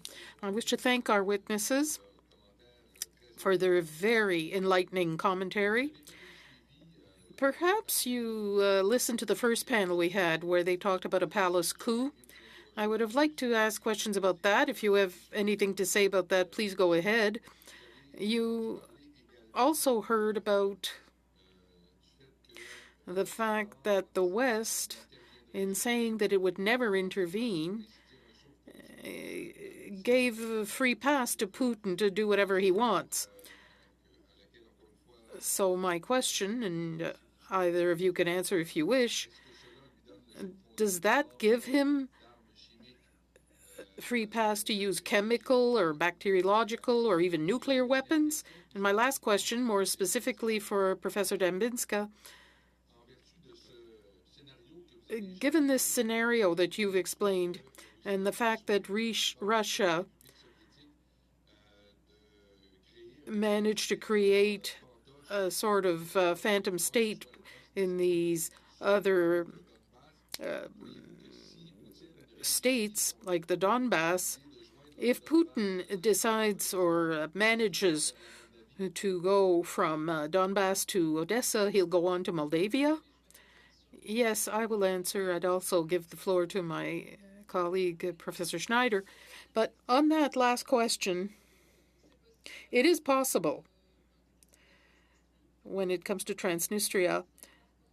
However, the people of that part of the world, contrary to others who recognize Donbass as independent, and Abkhazia, they support Russia in its invasion. Transnistria has not come out about this one way or the other. It has other interests. Even though it is turned toward Russia and dependent on Russia in terms of gas, finance, military security, and so forth, it does deal with Europe too. More than 60% of its exports go to Europe. So there's some interdependency there for Transnistria. Right now, it does not seem prepared to intervene with its own army to support the offensive on Odessa, but this is not impossible because in Transnistria you have a military base, a Russian base, which is under the command of Moscow. So the Moldavians may fear, of course, what could happen, but what I think is that at least right now the Russian army has such a delay, if I can put it that way. I don't think it has the capacity right now to go that far. So we have Mariupol already. I think that's the strategic point right now on which Moscow will try to do as much damage as possible. Of course, if things go on, Transnistria too. As far as the palace coup is concerned, I don't think it's in the short term. I don't think we can count on that right now. That's something that could happen in the medium and long term, but all the leaders in the Kremlin who are close to Putin depend on him, the oligarchs and so on. Their wealth depends on Putin. He surrounded himself with people who believe, as he does, in this greater Russia, this imperial Russia. So I doubt that there'll be that. Whether there's a popular revolt in the very long term, that's possible. If we're talking about a palace coup, we can't count on that in the short term, at least. Thank you. Thank you, Mr. Bergeron. Ms. McPherson for 4 minutes. Thank you very much, and thank you to our speakers, the witnesses today. This has been very enlightening.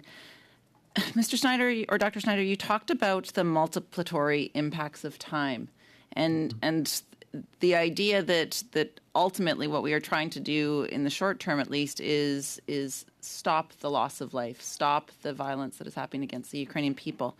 And you also spoke about the idea of breaking Ukrainians through the brutality that we're seeing. You know, we have heard things of gender violence. We have heard, horrific attacks on children. So it seems to me that negotiation is our only way through to some degree, and I do wonder what the potential for that is. I'd love some more insight on how Canada can play a role with that, how Canada can play a diplomatic role in terms of encouraging other countries to play a role in that. We saw what happened at the United Nations. We saw those outlier countries. Some, of course, are very, they're easy to explain. Others are less easy to explain. I'd like just some more insight on that, how we can go forward at that level. Okay, thank you. I'm going to take the opportunity in answering this question also to say a word about the palace coup scenario, because I'm afraid I think they are integrally connected. So I'd like to believe that negotiation is simply a matter of there not being enough goodwill, but I believe that that's not the case. I believe that negotiation is only meaningfully possible from the moment when Putin believes that his personal position is threatened. I may differ a bit here from my colleague. I think that his position is actually objectively threatened at the moment, but he doesn't feel it. I think that there are meaningful signs of dissent around the elite of the Russian state. I can go into detail if someone is interested, but I'm not sure that another month of taking casualties at this level and another month of sanctions and another month of international opprobrium will not leave a mark on the Putin regime. I mean, the thing about regimes like this is that they seem inevitable until they fall, at which point it's their fall that seems inevitable. It's hard to predict, but at some point, I think the combination of military losses, humiliation in Ukraine, and sanctions could, if not lead to a palace coup, at least lead to that moment when Putin feels enough pressure. So while I agree with you completely that we want to negotiate it into this war as quickly as possible, I think there's only one way to get there, and that is for the Ukrainians to be continue to be doing much better on the battlefield than people expected. We need another month where the Ukrainians are doing much better on the battlefield than people expected, and then we might get where we're wanting to go. So the immediate implication of wanting negotiations is arm the Ukrainians and think creatively about how best to help them hold territory so that Putin feels the pressure. Zelensky's ready to negotiate. From day 2 of the war, he's been making propositions about how the war could end. It's Putin that we have to be concerned about. In terms of what Canada in particular can do, I would offer there that I think what the Ukrainians need, perhaps more than we realize at distance, is a vision of the future. I think they are feeling more cut off and more alienated than we might realize from us. I think they're putting a brave face on things and trying not to make us feel too bad about how awful things are in their country. And I think it's important for us, insofar as we can, to try to be promising things like, you wouldn't want to call it a Marshall Plan from Canada, but promising things like significant forms of aid, a vision of a future Ukraine, what things will look like after the war, things like that, in addition to the military help, a notion of how Ukraine will be a more Western country after the war, that they're going to need that to stop fighting. Because remember, it's not, if for there to be peace, the Ukrainians have to believe it's in their interest to stop fighting. And that may not be as easy as it seems. One of the ingredients for peace, therefore, is a West which offers them a better future. That has to be part of the deal. Thank you very much. I appreciate that. Thank you, Ms. McPherson. And I completely agree. I'm sorry. Merci beaucoup. We will go into our second round with the panel. Time again is furiously ticking. We're at 5:20. I'm going to propose 3 minute and 1 minute and a half allocations. It becomes a bit meaningless with times that short. Inevitably, the intervention will be a bit longer, but I'm going to try to get the entire round in. That should take us to about 5:35. And as I said, colleagues, if we can do some quick housekeeping just before we break tonight, that would be great. Leading us off will be Mr. Abeltaif for 3 minutes. Please go ahead. Thank you, Chair. Dr. Schneider, in the bloodlands where Ukraine is, unfortunately, is a place for, we have a war that is hard to understand, it's very complicated and messy, and of course, hard to understand or know what the result is going to be. Do you believe that no matter what the outcome of this war, because in my belief that there will be no winner whatsoever, but doesn't matter, or regardless of the outcome of this war, do you see a path forward? And do you see that this is going to change anything in the future as far as the West and Russia and China, of course, and having a new reality that we will be facing? So I think that your two questions hang very closely together, because whether this is meaningful for the future, I think depends very much on how we apprehend it now and what we're trying to do now and what we're aiming for now. So you may be right that there's no way to win this war. I don't actually agree with that. I think that it's quite possible that Ukraine can win. It may not be more than 50% likely, but I think it's quite possible.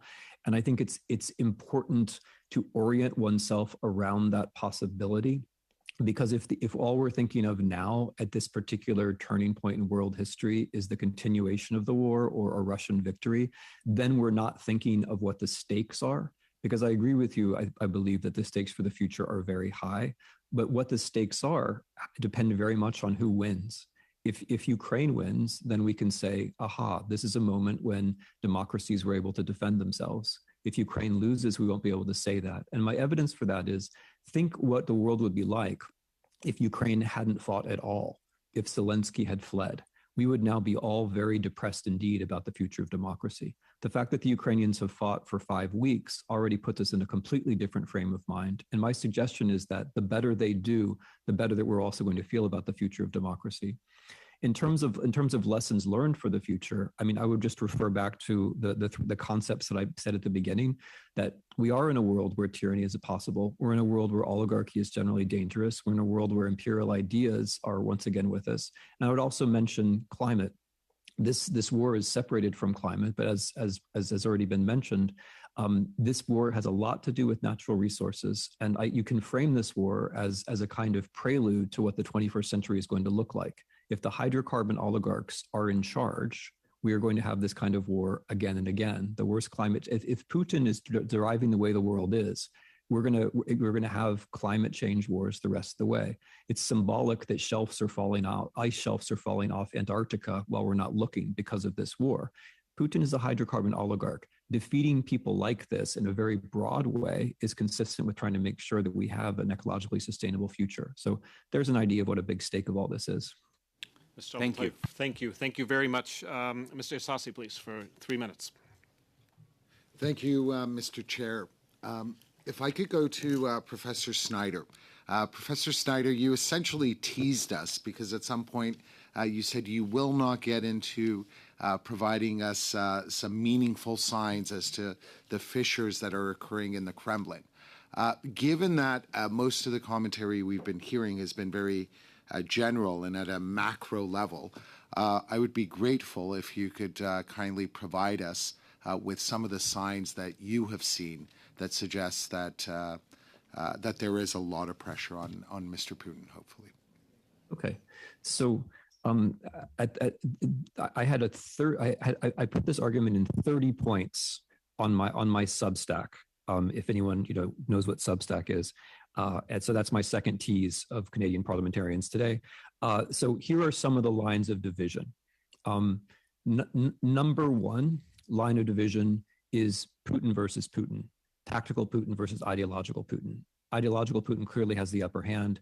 The man just seems less in control of his political impulses than he did before. Number two, going next step close to the ground, is Putin and the military. The fact that General Shoigu disappeared for more than 2 weeks is not a sign that all is well. The fact that announcements of new Russian doctrine, which of course are not to be believed, are made by lower ranking military officers and not by Shoigu and Gerasimov, is a sign that something is amiss. Next level, the FSB, the Russian secret state police. One of the heads of its department, Mr. Beseda, Sergei Beseda, is reportedly under house arrest. He's the one who would have provided the information about Ukraine before the attack. This is a sign that Putin, the mistakes are all Putin's, in my opinion, and he's trying to farm them out, right? He's trying to farm them out to the generals. He's trying to farm them out to the FSB. Then another issue here is that because this decision was apparently made in a very small group, a handful of people, that means that potentially there are a lot of people just outside that immediate inner circle who could say, actually, I didn't vote for this. I wasn't in that conversation. I'm not a war criminal, right? I'm not génocidaire. I had nothing to do with this bad decision. Another line of difficulty is between FSB, the state police, and the Chechen irregulars who are fighting in Ukraine. There is historically a lot of tension between those two groups. And if Putin has to take the side of the Chechen irregulars against the FSB, that could also be a problem. And then another line of possible dissent are the men versus the officers. Right, there are a lot of deserters. There are reports of men turning on their officers. So. And it is a bit mysterious how many Russian generals have died. I'd like to give credit to the Ukrainians for all of that, but I'm not 100% sure that that's the case. So those are some possible lines. And people who are wiser than me about this suggest that there is a certain amount of tension. So I think give this another month of the Ukrainians performing very well, and let's see. It's impossible to say where something will break, but I think the hairline cracks at least are there. Thank you very much. Thank you, Mr. Assassi. Monsieur Bergeron, point of order, Mr. Chair. Yes. I wonder if it would be appropriate to ask the professor to provide in writing the link to his Substack with that information. We can do that if he's willing to provide. Absolutely. Yep. It's on the record. Merci. Thank you, Mr. Genius. Monsieur Bergeron, 1 minute et demie, s'il vous plaît. Mr. Bergeron, 1 minute. Ms. Dembinska, first of all, bravo for your efforts to try to bring students from the Kharkiv International University. If we can be useful in any way, please don't hesitate. I understand there are biometric issues that are unduly delaying things. We have an opportunity to express ourselves on that issue. I'd like to hear you about the question that was left hanging during my first turn. That is, Putin seems to be getting carte blanche when we say we won't intervene. Would that allow him to go forward and use biological, bacteriological, or even nuclear weapons? Thank you for that question. I'm no expert on military issues, so it'll be difficult to answer this very specifically, but I'm pretty sure that Mr. Putin has no interest in deploying such weapons. Now, having said that, that doesn't mean he wouldn't do it. The threat to do it, the fact that he could deploy them, is a deterrent to the West. It deters us from intervening in this war in Ukraine, except by helping the Ukrainians. So I think that it's a deterrent weapon, and because we believe he's capable of doing it, because quite often it's said that Mr. Putin is irrational in his actions, I think the fact that some believe that he's capable of doing it is enough for the moment. It's enough for Mr. Putin to use that discourse. Will he do it? I really couldn't say. Thank you. Thank you, Mr. Bergeron. 1.5 minutes. Be very, very quick, Mr. Chair. I can see that this is very difficult on you. I'd like to follow up on that in terms of the nuclear risk that we are facing. What is the message that other countries can take from this? Other rogue countries from the success Putin has had using nuclear as a deterrent, and what are the impacts on future arms control, arms prohibition discussions that we know are coming up even just this summer? Perhaps, Dr. Snyder, could I start with you? That's a wonderful question. I think what Mr. Putin has done since 2014 has been to promote nuclear weapons more than any leader has done before in history. As everyone here will know, in 2004, Ukraine, by the numbers, had the third largest number of nuclear weapons in the world and agreed to give them up. And then since that time, Ukraine has been invaded twice, at least, depending on how you count it, by the neighbor country to which it actually gave the nuclear weapons back in 1994. I misspoke, 1994. So that and the fact that Russia refers so often to nuclear weapons is an argument for nuclear proliferation. It's an argument for little countries to arm themselves against big countries. And it's also, if we let it go this far, if we don't think up our coherent response, it will be an argument for all countries to say, oh, I can block the West, not by using nuclear weapons, but by pretending to be unhinged and talking about nuclear weapons. That will give Western politicians an excuse to do nothing. I think that is a long-term danger of this scenario. Ms. McPherson, thank you very much. Mr. Genuis, please, for 3 minutes. All right. Thank you very much. Appreciate the opportunity to have an opportunity to ask a couple more questions. I wonder if Professor Snyder, if you wanted to if there was anything else you wanted to add in terms of those fissions within the Putin regime, and if you see any prospect for any ability to assign time horizons and probabilities. And then a similar question that I asked in the previous panel, just around kind of the chain of command and nuclear weapons. What is the risk of a nuclear weapon being used in the context of a palace coup, or the threat of a nuclear cataclysm being used internally against other internal factions? There's a lot of speculation I'm asking you to do, but okay, I'm gonna link the two questions and try to minimize the speculation by telling you what I think the scenario would look like. I think when we imagine the palace coup, we imagine it kinetically, three-dimensionally, very dramatically, like the army storms the Kremlin, or the FSB storms the room. I actually don't think it's going to look like that. I think it's going to look like late Stalin. I think it's going to look like Stalin in 1951, 52, 53. Nobody actually turned against him. People just stopped doing what he said, or they did what he said when it was counter to his own interests. I think that's what it's going to look like with Putin. I think that what's going to happen is that the things he says are suddenly not going to convert into action. He's going to realize that. He's going to be afraid, and that's the moment when we get peace talks. So I'm less worried about the violent scenarios, because I don't think the institutions of the state are actually set up like that. There aren't really institutions in the way that we're used to thinking about. There's a person, and there are people who are intimidated by or dependent upon that person. The moment when they are slowed down by whatever their factor, and he ceases to be the leader he thinks he is the moment where things start to turn. So that's the best I can do. On the chain of command, I would suggest that you speak to someone who is actually an technical expert on those kinds of issues, which I'm not. Yeah. Okay, that's really fascinating. Institutionally, in terms of the Russian state, how similar is it to the structures that have existed in Russia for hundreds of years? Right? What are the sort of notable similarities or differences between sort of Tsarist Russia, the communist structure, and today? honestly, the communist structure looks like a bounteous, flower shop of institutions compared to what we have now. When the Chinese try to understand Russia, they have trouble because in China, they at least have a party with party organs. In Russia, there really are no meaningful institutions, right? The party is the president's party. United Russia is the president's party. The parliament is the president's parliament.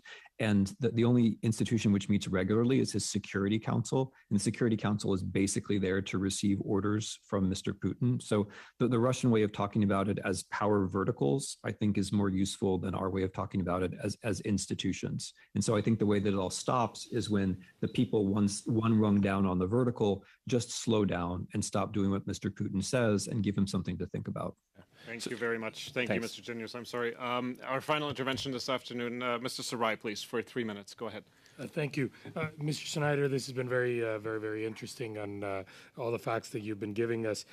In terms of, I want to know if you can shed some highlight on the negotiations that are happening right now. My understanding there's 6 issues, 4 are in terms of neutrality and security in the region, and 2 are territorial.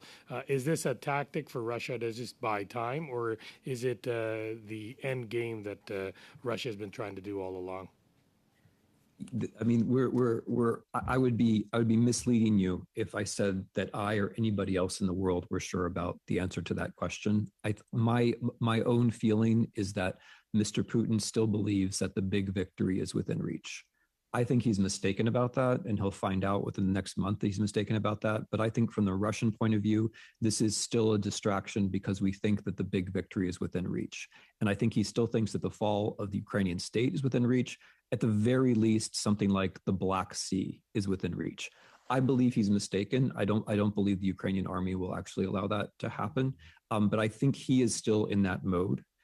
As for the Ukrainians, I also don't believe that they're particularly ready to negotiate at this stage. I mean, I think they are also trying things out at this stage because I think they believe they can also do better than the present setup.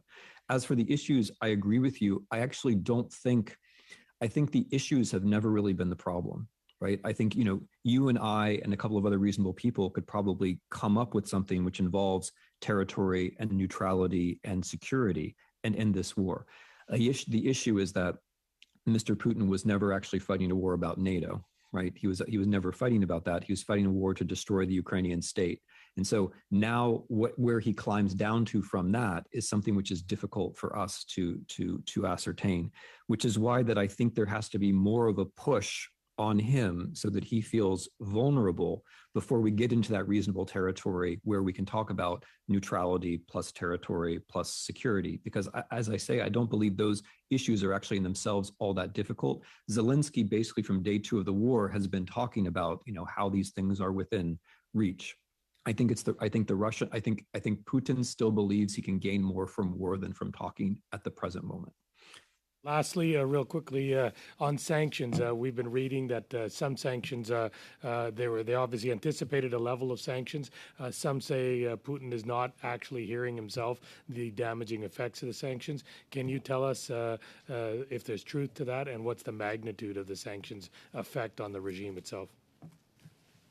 I mean, it'll be a while before Mr. Putin understands the effect of the sanctions. I can say that the Russians were surprised by the scale of the sanctions, and they were not prepared for this level of sanctions, partly because, their idea was that the war would be over so quickly that we wouldn't really have a chance to react. And I think they also underestimated how quickly North Americans and Europeans could get together on these issues.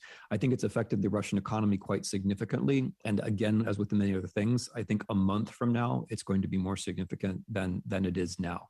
Mr. Putin is very much personally isolated from all of this. So it will take a while for this to reach him personally. And of course, he's, again, as with everything else, he doesn't care about the effect of the sanctions until by some vector, it seems to weaken him personally.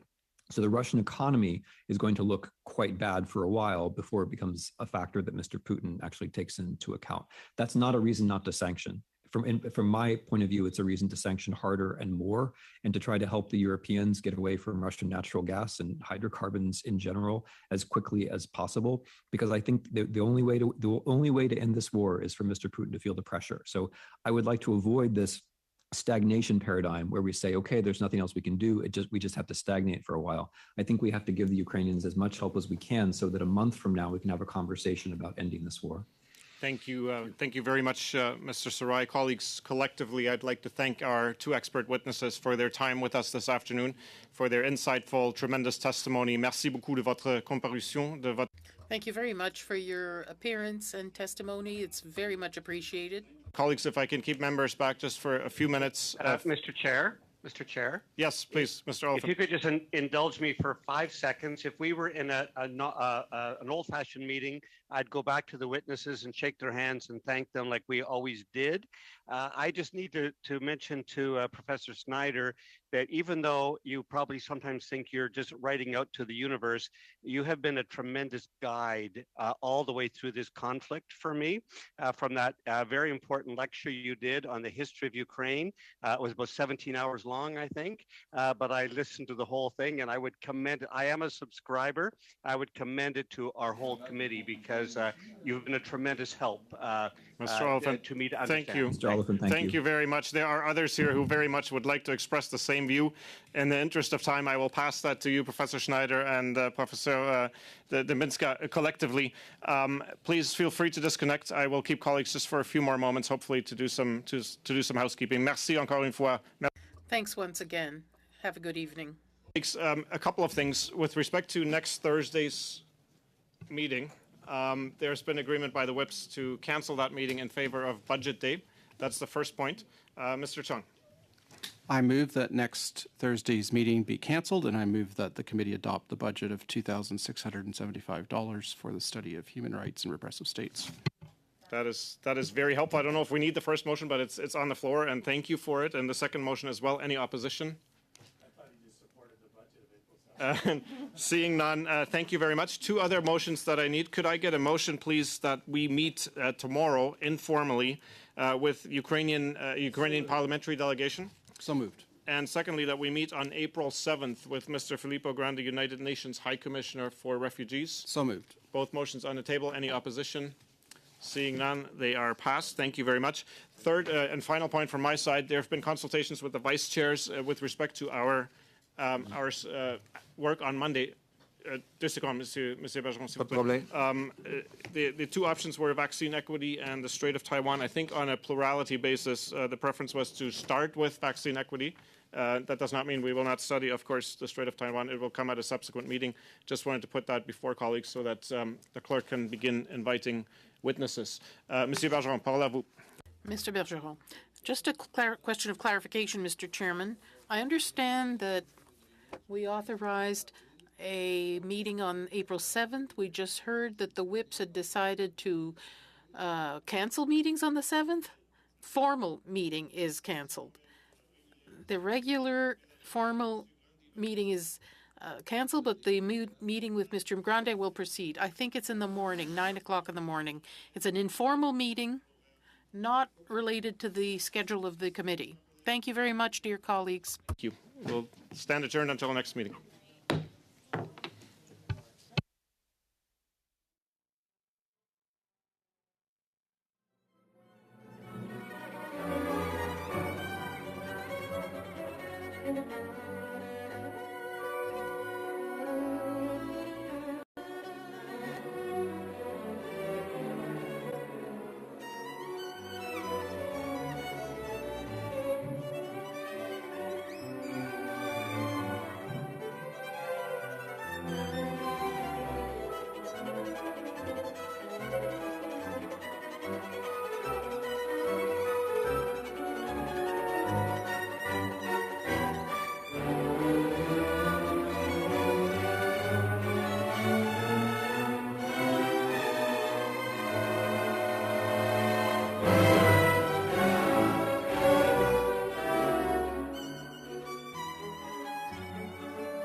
you.